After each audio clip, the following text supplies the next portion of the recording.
association, which started with mere 7 members in 2007 and has hundreds of members in it now. I would like to invite Professor Dr. Sidulal Shrestha sir to please come forward and introduce our esteemed speaker for this oration.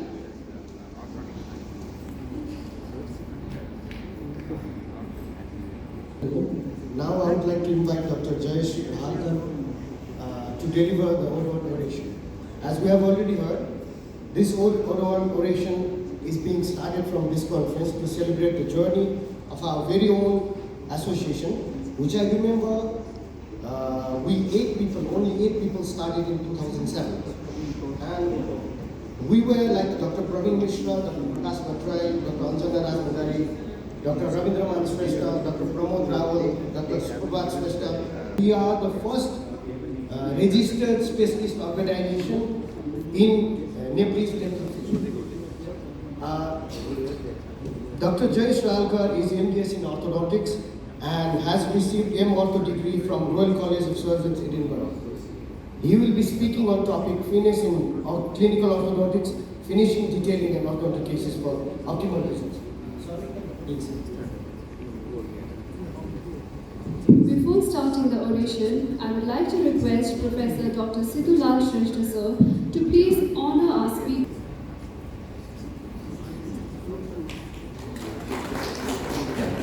Thank you very much.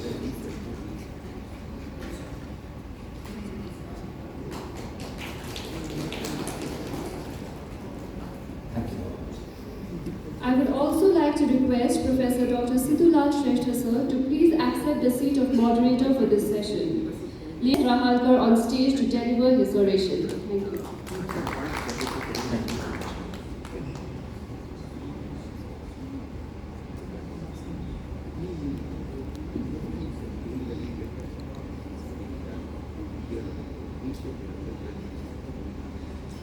Thank you very much for the kind words of introduction, respected chairperson. At the outset, I would like to wish everyone a very happy World Orthodontic Health Day. And it's a great pleasure to be giving this particular oration on the World Orthodontic Health Day, which is the bread and butter profession for all of us. So, I would like to start with a saying which says, Avidyaya mrityum tirtva Vidyaya Amrutam Ashrute. And that is the reason why these conferences are held, so that we can grow in our profession. And I would like to thank the ODON for giving me an opportunity to have this particular oration at the 14th International Annual Orthodontic Conference, which nicely says Orthodontics at the Height of Himalayas. And I would like to thank the team of ODON, my dear friend, President Dr. Dasharath, Dr. Manish, Dr. Rajiv, Dr. Vikash, Dr. Ravindraman sir, and Dr. Umesh for organizing this wonderful event. So I'm going to get greetings to you, all of you from India. I come from a place called Pune, which is around 2 hours drive from Mumbai. And I'm going to present on fitness in clinical orthodontics. So before I start, I would like to know the composition of the crowd. So can you raise hands those who are doing post-graduation in orthodontics? Okay, thank you very much. Practitioners who are senior than 5 years in practice? Thank you very much. So I can tweak my talk according to this, because finishing and detailing in orthodontics is actually a one-day course, but Dr. Dasharath told me to take it in 40 minutes. So it's like if you follow cricket, it is like doing a test match in a 2020 timing. And so that's the reason I'll try my best. I'm scared of that pedal. Okay. So I would like to ask you a question. What every person strives for? I know every person strives for these type of cars in your garage, definitely, right? And I would like to know what every orthodontist or a clinician strives for. Every clinician strives for these type of results in the clinical practice, if it's a non-extraction case or might be an extraction case. So these are the finishes we desire as a clinician. When we sit in the conferences, when we see the speakers, we feel that yes, we need to have these type of cases in our repertoire. And I just went through some articles, and there is a very nice interview by none other than Dr. Bennett and McLaughlin in a Spanish journal. They have given 10 requirements for providing quality orthodontic care, which I call that as the 10 commandments. And these commandments are: there has to be a good diagnosis, treatment planning, there has to be best available bracket system or whatever is the appliance, not necessarily bracket because today we have the aligners, correct positioning of the brackets, correct positioning of the attachments in the new context, clear philosophy of arch front, effective aligning techniques, then leveling and overbite control, correction of the skeletal discrepancies, either class 2 or class 3, or if you are not going to correct the skeletal discrepancies, we are going to do a camouflage, then we should know about it, controlled space closure, persistence in finishing, and lastly, good retention protocol. So this persistence in finishing is the point number 9, which we are going to ponder upon in today's presentation. So when we get these type of patients before and after, that is the maximum satisfaction any clinician can have when we come from pre to post like this. So let's understand what is finishing. Finishing by definition, a little bit of textbook thing, it's a stage at the end of the orthodontic treatment which has broad objective of obtaining optimum teeth positions as related to the entire stomatognathing system. Now why do we want this? We want this basically for stability of the correction, improved function and enhancement of the health of the masticatory apparatus, and best possible aesthetics, and of course an excellent functional occlusion. So it should satisfy these things. And let's understand what is detailing. It refers to the individual positioning of every tooth in all the 3 orders of the movement, that is the buccolingual or the labiolingual, that's the first order, height of the crowns, also the mesodistal tip, that's the second order, and the torque of the teeth. So in 3 dimensions and in good time, that is the functional movement. And let's talk it from the practice point of view also. Why we require this excellent finish? We require this excellent outcome because that is the thing. I always say there are many people who get the master's degree in orthodontics, but there are very few who are real orthodontists, and the real orthodontists are those who give excellent case finish. It justifies the patient's financial investment. You know, the patients are trusting us, and it's our duty to finish them in a very accurate result. And it generates professional and patient reference. Yesterday, Dr. Gurkiran Singh was mentioning that he had a case where the patient who happens to be the son of a dentist who was having a couple of orthodontists coming. So why that particular dentist got the patient to Dr. Gurkiran? Basically because they know the finishing and detailing or the end result is going to be excellent with this particular clinician. So that's a reason of generating the professional and patient referrals. To have a professional longevity, we want to practice till we retire in a very roaring business point of view. So for professional longevity, and finally for the work and the self-satisfaction of each and everyone. So that's the reason we should have an excellent finishing and detailing. We dream to have these type of patients. I always show, if you all used to follow Bollywood, Madhuri Dixit happens. It's a smile which mesmerized the world, is an orthodontic treatment done by one of my teachers. Okay, so I call her my ex-girlfriend. Sorry for my wife being here. And when I dreamt of those type of patients, I could have these type of models and other things coming into my practice. So what's the role of a finisher? Those who follow cricket, this is the moment when India won the World Cup. When Sachin was there and Dhoni was there. And remember the last shot, Dhoni. Why MS Dhoni is the most preferred player? Because he is considered to be the best finisher. That's it, like Dhoni.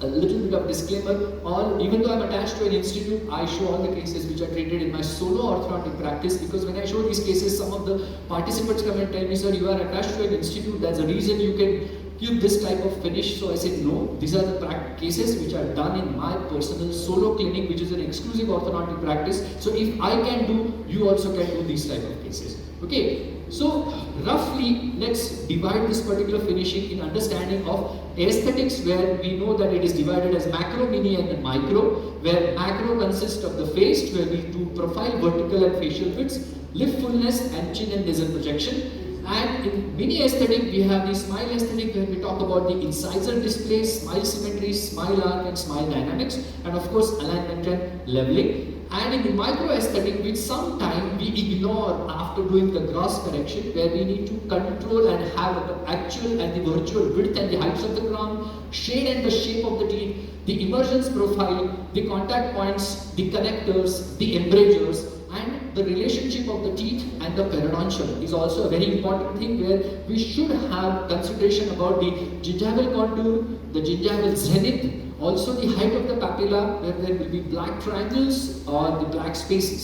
So what we call it as the pink and the white relationship, that also has to be considered when we are thinking about a good finishing and detailing. So when we have a case like this, this is the intraoral photos, this is the extraoral finish, and this is how the intraoral finish. It's an extraction case, and if you see, all the requirement of finishing and detailing are properly done. So I will be showing only one or two detailed cases. I'm not going in the details because it takes a lot of time for one case to show, but whatever point I'll be showing with some clinical pictures of cases taken at stages. So this is the finish. You can see the patient had a toothy smile, and here you can have a nice consonant. I like a millimeter of gingiva to be seen, because this patient is going to grow old. As she grows old, the lip is going to come down. So I don't like a toothy smile at the end. I like pleasant smile. I like 1 millimeter of gingiva. If the patient says, I have seen people where no gums are seen, I educate them. I tell them that you are a young person, your lip is going to go down, and as the visibility of the upper incisors go down, you are going to look more and more old. So think about this, and we plan upper incisor position according to that. So this is the intraoral picture.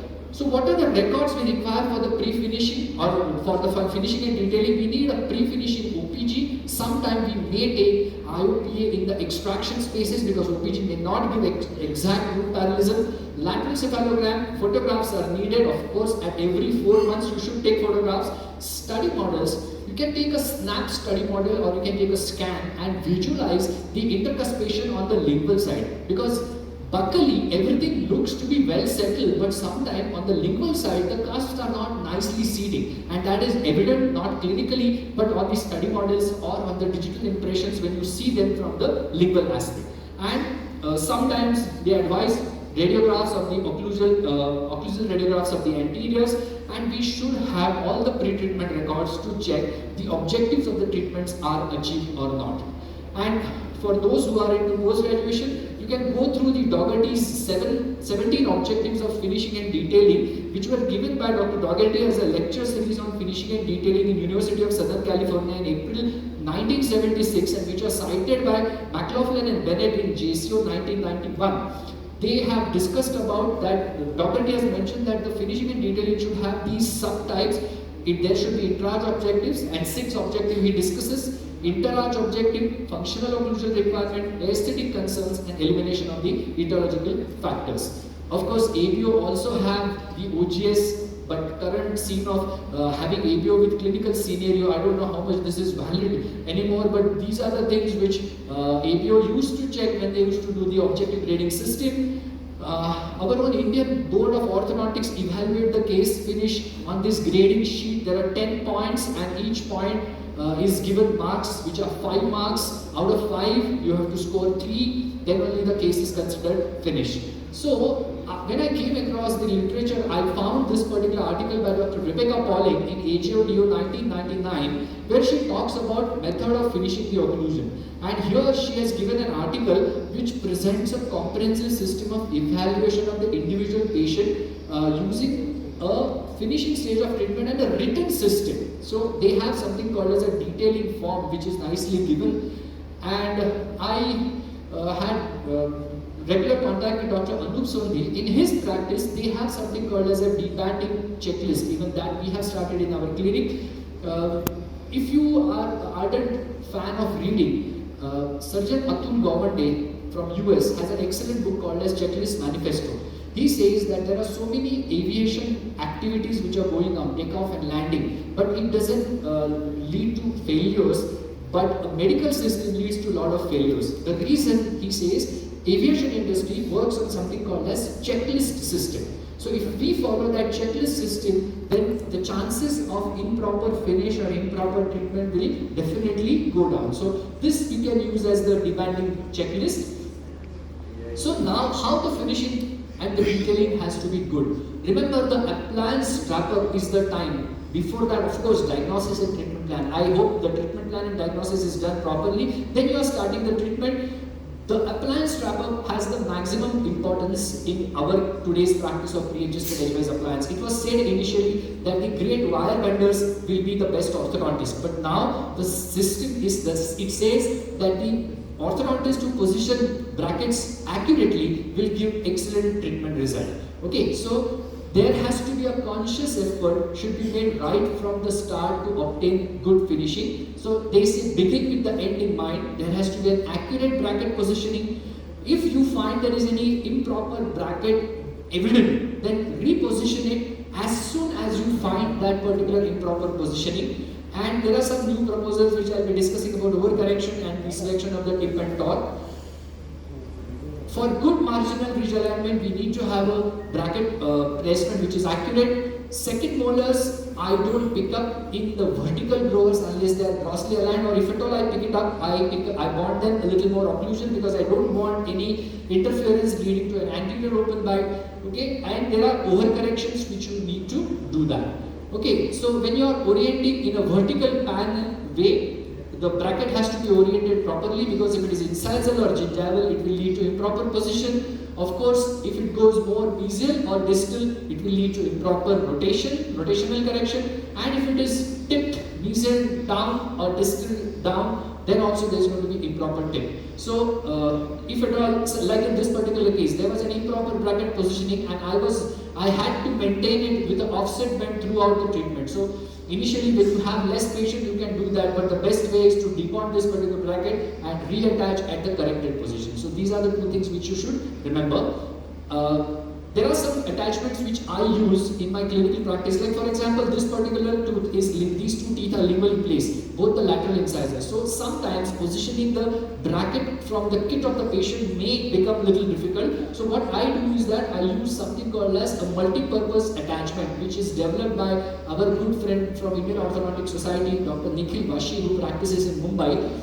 It is like a small tube, and the thickness of this multi-purpose attachment is very less, and as it is a small tube, in the first order and second order it takes care of the tooth position, and the third order it is taken care once the tooth is aligned. I change the multi-purpose attachment to a bracket, and that bracket corrects the third order. So if you, and as this particular attachment is very small and a thin attachment, it can automatically placed on teeth which are not accessible, or where there is labial distance is very less for the bracket to be there. So in this particular case, you can see the previous case, there is an in and an out. So uprighting and the derotation couple gets adjusted automatically because of the entry and exit through this particular MPA, and there are 2 points of contact. So the uprighting and derotation happens quickly, and then you change the bracket, and then you can give a good finish. So this is how the patient was to start with. This is how with the multi-purpose attachment. See here, sometimes positioning the bracket becomes difficult because of the bracket thickness. It might interfere with the lingual aspect of the central incisor. But MPA being a very thin attachment goes there very nicely. And this is how the patient is at the end of the treatment. So with the current systems, when you are treating with aligners, these type of attachments are very important. So what is important is bracket or attachments. You have to position accurately, their shape has to be adjusted, and my dear friend Dr. Ashish mentioned, so this is how the patient is before and after. He mentioned about using the loops for having the magnification. So I also use these loops when I am doing clinical practice, and I started using 3 years back. It was my birthday gift by my wife. But I have realized that after I started using the magnifying loops, my results have improved in quality, because my bracket positions, my wire insertions, my attachment positions are all accurate. Okay, so I request all of you, you also will be doing general dentistry, so this will be very useful for you. So use magnification. I use 3.5, but it's up to you what to use.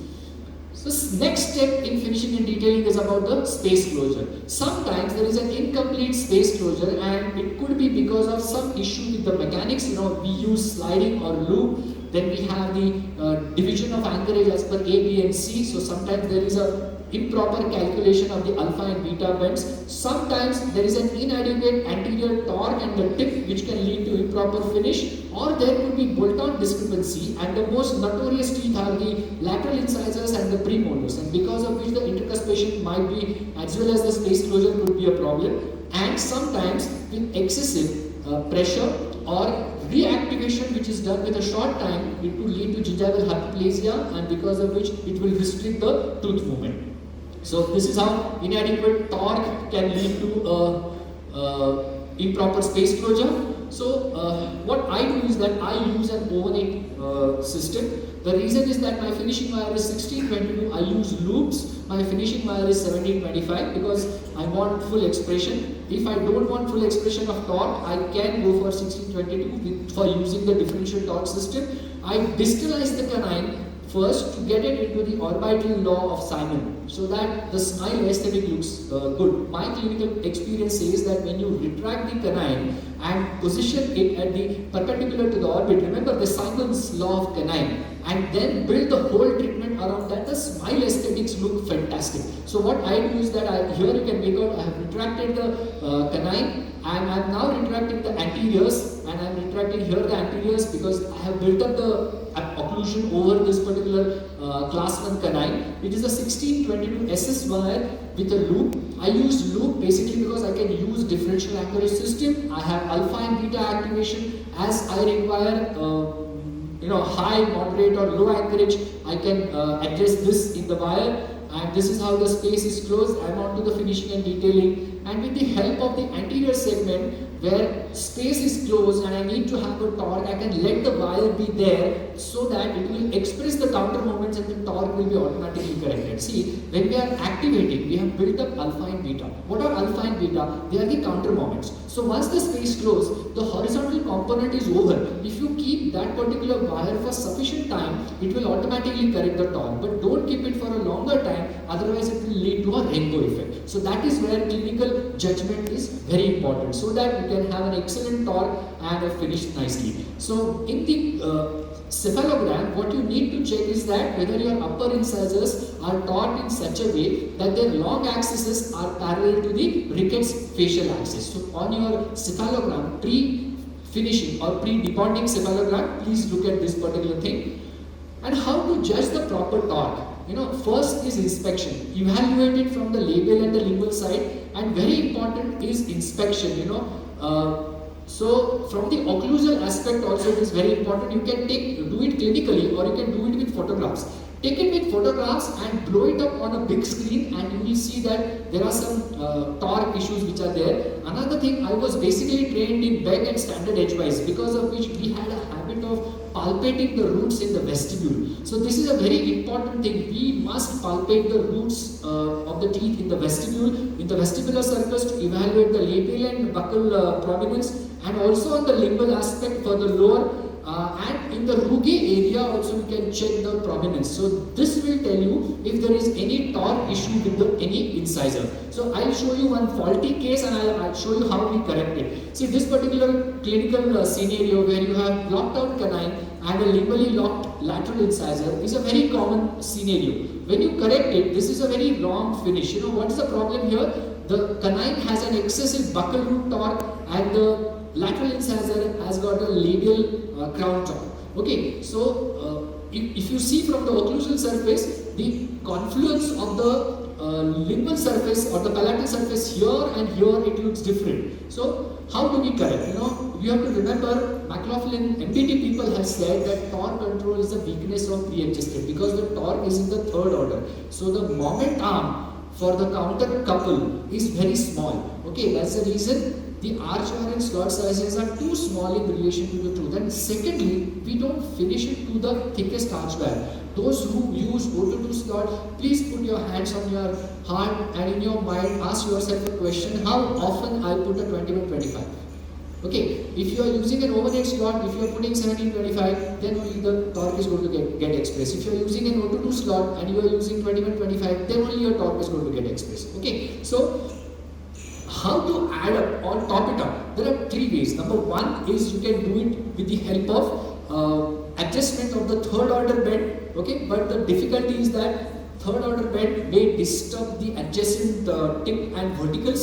Secondly, you can use back type of auxiliaries as you know in between philosophies, and thirdly you can use alternation of the bracket. So I'll show you all. See, this particular appliance, this is how this particular lateral incisors will require a labial root torque, because as it is limbally placed, once it gets aligned, the crown comes ahead and the root stays behind. So for which we need to have a palatal crown torque and a labial root torque, and for which this back type of auxiliary box type is something what I use, and it is given below the bracket, and then over that put a thick arch wire, and here you can make out the correction has started happening. And this is how the position of the box type of torquing auxiliary looks like, and see here as this it is slowly getting corrected.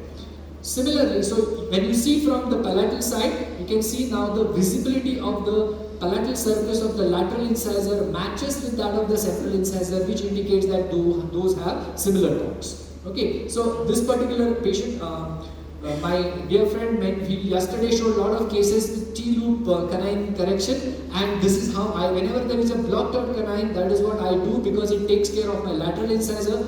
But even if that, there is this particular torquing auxiliary I have designed and I have put it for copyright. Let's see. This is a 016 bend wire where there is a simple cantilever type of auxiliary which is there, which is attached on the gingival surface of the canine and the incisal surface of the lateral incisor with a 90-degree twist. So this auxiliary gives a palatal root torque and a palatal root torque to the canine and the labial root torque to the lateral incisor. So this is how we can have a good finish. Now here you can make out this particular torque looks very nice, the lateral incisor and other things. So this is how the patient is having an excellent finish. The smile looks good because the torques are corrected, and also the smile consonancy matches with the lower limb. So this is how the patient before treatment, this is how the patient at the end of the treatment. So this is before and after, this is before and after intraoral, and here this is the occlusal surface. Similarly, similar case, blocked out lateral incisor, what you can do is that you can invert the bracket. So second thing is the inversion. But when you invert the bracket, you have to remember that at a particular time where the root correction happens, you have to change it, because otherwise what happens, you have done a plus 10-degree bracket and you have inverted, so it gets minus 10, so it becomes a 20-degree of torque, active torque correction. But if you don't change the bracket in time, it may happen that the lateral incisor root may come out, which is not required more than what you are designing for. Okay, after that you can add this particular torquing auxiliary which I showed in the previous, which does a labial root torque on the lateral and the lingual root torque on the canines. See here, this is before and now it is corrected. So now you can make out here it is, look at this, look at the visibility of the palatal or the limbal surface here. It is much more than these centrals. It has to follow the same confluence of the visibility, and here now it is corrected. Okay, so this is how it is before, after, and this is how the patient before and at the end of the treatment. This is the smile before and after. Okay, but still third order bends are required for establishing correct torque. I'm sure Dr. Adil must have explained this in detail when he took the pre-conference workshop, how to have 20 degree of limbal root torque in the upper, and how to have around 10 to 15 degrees labial root torque in the lower anteriors. Okay, so this is a patient which requires a palatal root torque for the upper. Look, it will also have a drawbridge effect. It will correct the wide. So this is a patient which is at the end of the treatment. The torque is corrected by giving third order bends, and this is the change in the visibility, and there is a nice correction, and the smile it gets corrected. This was about the upper incisor. About the lower incisor, please refer the Raleigh-Williams keys for finishing the lower incisors in JCO 1986. He has explained very nicely. What I do to get a torque nicely, that I do alteration of the brackets on the lower incisors. Okay, so again, look at this. These are limbally placed incisors. So these are aligned, but you see the visibility of the lingual surface of the central incisors and the lateral incisors. The visibility of the lateral incisor lingual surface is more, which indicates that the root is staying back. So this is a round finish. Okay, this is a correct finish, and I will show you how we did it. Look at this. what we did is that you can see here, this particular bracket is a lower premolar bracket. You have to remember that lower premolar bracket has got a negative torque, and we have lot of lower premolar, first premolar brackets lying in our inventory because we get a lot of extraction cases. So that you can use it till the correction happens, but you have to remember the bonding surface is compound contour, and attaching that will require a little bit of excess of thickness of composite. So what I do is that I put the bracket, once the root prominence I can feel, I change the bracket and I put the regular lateral incisor bracket, so that the labiolingual in-out also gets corrected. And this is, secondly, this type of spectacle auxiliaries also can be used. I will show you in this particular case. Look at the recession on this particular tooth. It's because of the root prominence, lingually placed lateral incisor here. Okay, so what we did is that this is the reciprocal torquing auxiliary which are used in the upper arch, the same we are using in the lower. See here, it gives pressure on the incisor area of the lateral incisor. This lateral incisor will require a labial root torque. This particular central incisor will require a lingual root torque. So it has a reciprocal effect. And you can see here, this is getting corrected, and this is how it was, this is how the correction, and this is how the patient at the end of the treatment. This is the frontal view. Recession is still there, which will require correction, but you can see the root prominence is there, and we require to go in for the pedodontal treatment for correction, the correction of the exposed root surfaces. Okay, so this particular case I'll discuss in detail because it has lot of things. It's a skeletal class 1 with lot of crowding. Sometimes I feel that the well-aligned arches sock in nicely, so I've taken a case with crowding, with recession, with crossbite, blocked out canine, over-retained teeth. So I thought it's a representative case. In a short time I can discuss. So there were blocked out canines. One was here, you can see below the the cheek retractor. One is here. There are over-retained teeth here. There is crowding. Silk. What does cow drink? I'll give. Oh, sorry. Okay. What does cow drink? Water. Good morning, everyone. Okay. So this is where we start. Look at the visibility of the palatal surfaces here. So we went ahead. This is how the numbers, blocked out things, OPG. So we extracted the premolars and also we extracted the over-retained deciduous. We went in for the holding arches. Okay.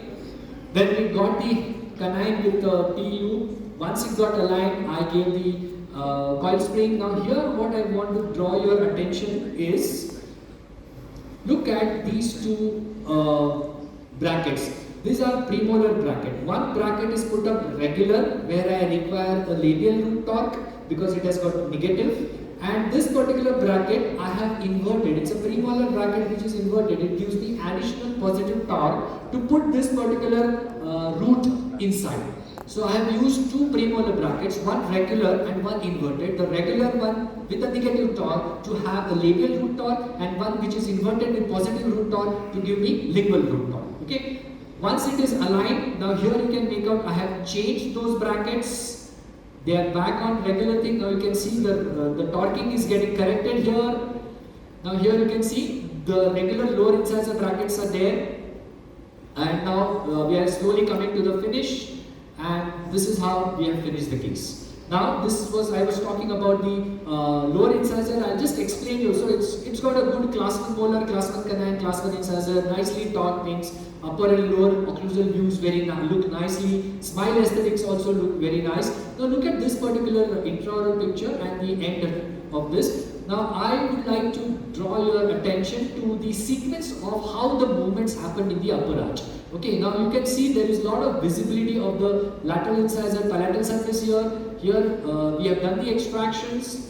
There is a holding arch in place. I like this Nance button when I am retracting the canine. Okay. After the canine gets, after the lateral incisor gets aligned, you all can see there is a lot of visibility. So this is what I meant by taking the photograph enlarging it and inspecting it. Now when I run my fingers on the palatal side, I am sure I am going to feel this particular area a little bulgy because of the provenance of the lateral incisor root. Okay, then I gave the same reciprocal torquing auxiliary, and now you can see the visibility is slowly going down. I'm sorry for the cavities here, patient was not holding the hygiene properly, but you can see the visibility of the palatal surface is becoming lesser and lesser, which indicates that the root is moving labial slowly. Okay, and this is how the patient at the end of the treatment. Okay, similarly for the lower also, now when I'm aligning at this particular stage, okay, I have to feel the roots apart from seeing on the palatal side. So, as a good clinician, keep it a nice practice to palpate the roots in the vestibule as well as on the lingual vestibule, the buccal vestibule as well as the lingual vestibule. And then this is how the correction happened, and this is how the patient is at the end of the treatment. You can see the lingual surface is in nice confluence with everything. Okay, and this is how the patient is at the end of the treatment, good root parallelism. Okay, so this was about the torque. Now let's think about tip.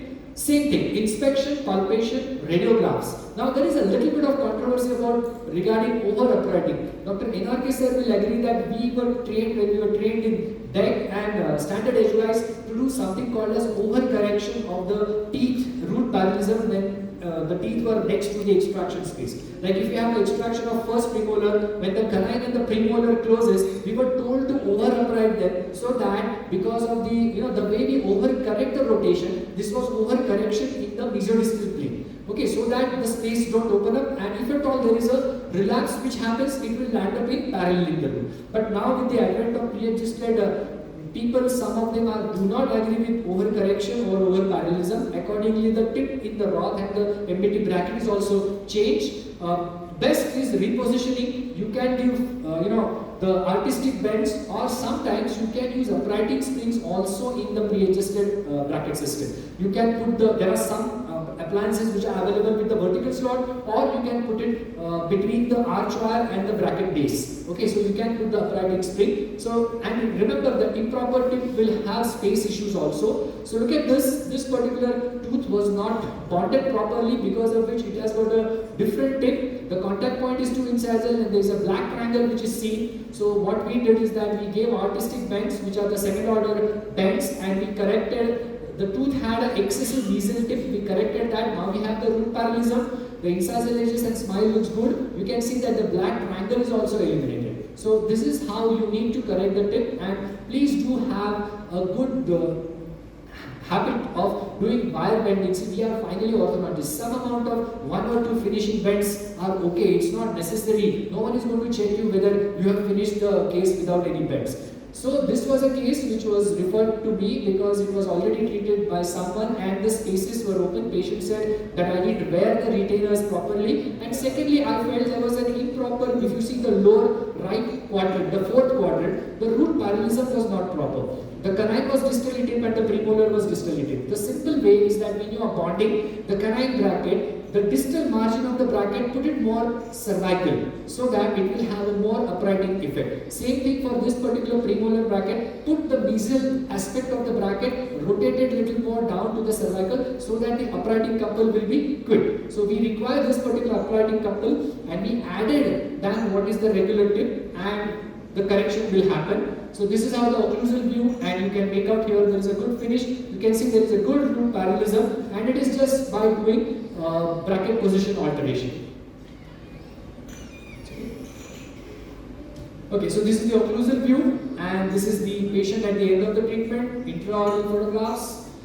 Proper overjet. There are lot many speakers who spoke about class 2, but in my clinical practice, what we do is that we maintain that in retention phase. We give twin block at night time. If we have done a growth modulation, we have excellent series of class 3 by Dr. Eric, Dr. Adil. Everyone took an extensive thing. Madam also spoke nicely about class 3, and I totally agree with one of her point is that you must do a GTRV ratio to anticipate what is in the future. Okay, because no one can predict about class 3, so keep under observation and counsel the informed patient. So as it is covered, I am not going into detail. About the proper overbite, it's my favorite question. What is the normal overbite should be? People answer around 2 to 3 millimeter. My concept is that it should match with your height of the cusp.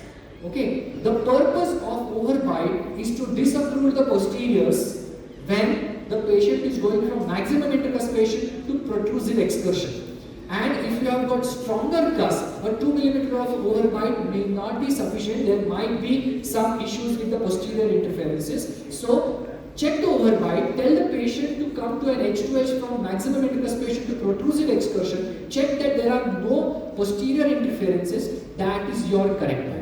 Okay, so that should depend. Also, it should depend on smile analysis. See, bite opening is also again a big thing. Whether you are going to intrude the anteriors, upper or the lower or the posterior will depend on the smile analysis. Whether the smile is gummy, pleasant or toothy to start with. How is the smile arc?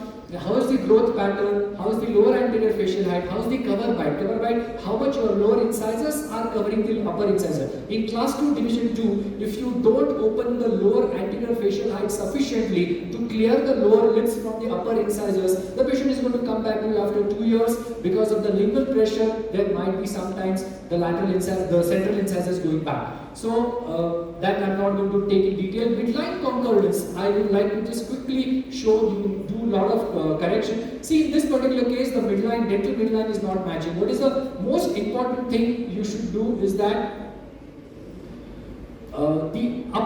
you must match the upper midline with the facial midline. That's mandatory. Okay, you need to match. See, there are two different. You must match the upper dental midline with the facial midline, and you need to match the lower midline with the upper midline. There are two different things. Upper midline must match with facial midline. That's important. And if you are not able to do that, take help of Dr. Kokich's article. See, this is a patient with midline not in concordance. So we corrected that and we went in for this correction, and now here you can make out the midlines are completely matching. Now look at this particular thing, it is matching. Now this particular patient looks nice. This is how it was before, this is how it is after. It's a non-extraction case, so I was not getting a lot of space. Here it looks nice, but if you see carefully, the upper midline is not matching the facial midline, but as per Kokich's directives, I have kept the upper dental midline parallel to the facial midline, so it is not known. But in this particular case, this is a complicated case, I finished with a lot of efforts, looks nice, but when you see the smiling photo of the patient, there is a little bit of issue. Yeah, I'm done. So there is a little bit of tip into that dental midline. So I should have kept this particular midline, even though the base of the midline, the cervical area is close to facial midline, still it doesn't look aesthetic because it is not parallel with the facial midline. So if you are not able to match the upper dental midline with the facial midline, try to at least keep it parallel. So this is how it is. Similarly, you can see the aesthetic improves as soon as you do the midline correction. Okay. So nowadays you can do it with the help of implants. Okay. Now intercuspation, you must do good intercuspation, and not you have various. Okay. Very important. Last is you must do proper debonding and debanding. Remove the residual luting agent properly. No one should feel that this particular tooth had a composite bonded bracket when that particular tooth is seen. Remove the composite nicely, polish it properly, and that is where the success of the finished result looks like. Do coronoplasties if required, do have a good combination of the white and the pink. And when we are talking about quality orthodontics, you must have a desirable and predictable result, reduce treatment duration, less chairside time per visit, lesser number of visits, better patient comfort, increase output to the clinician, and reduce stress on the clinician. So these are the things which I call it as a quality orthodontics. And success in clinical practice depends on excellent management, improve domain and the soft skills, make the product best and sell it. So this is what I follow. I have to be better than yesterday's myself. I started with standard edgewise and bed. I graduated to pre-adjusted edgewise. I graduated to self-ligation. I graduated to ceramic self-ligation. More aesthetic bracket. I went on for generation 7 modification with high row. Then I went in for incognito, and now I am doing aligners. So unless I changed myself, I would have been obsolete. Okay, so you need to change. Don't let a Nokia phone happen to you. Okay, so this is how. So this is my end statement. I always say that I am careful not to confuse excellence with perfection. Excellence I can reach for. Perfection is God's business. Okay, so I would like to end by showing just 2 more slides. He's my brother. We share the same middle name. We share the same surname. So this is how he was before and after. Okay? This is my better half. She puts my name as her middle name. This is how she is before and after.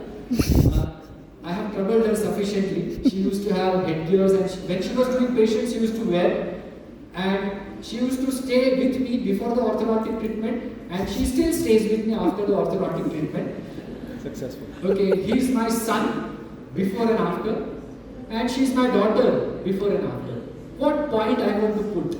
I want to put a point, the philosophy of my practice. My practice, in my clinical practice, I ask myself one question, which you also can do. Ask yourself one question only, will I do this on my own child or my family members? And if my answer is yes, go ahead. If you make mistake, it is a judgment error, and which is bound to happen with a senior most clinician. It's a biology.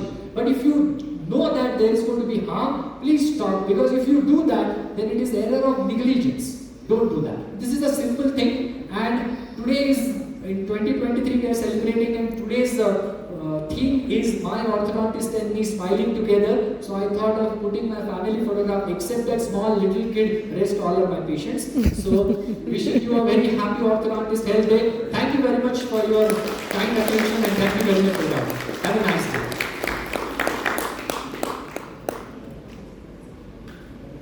For such a wonderful presentation and giving such an important take-home message. Now I would like to request our moderator, Professor Dr. Situlal Shrestha sir, to please come forward and felicitate our esteemed speaker with the token of appreciation.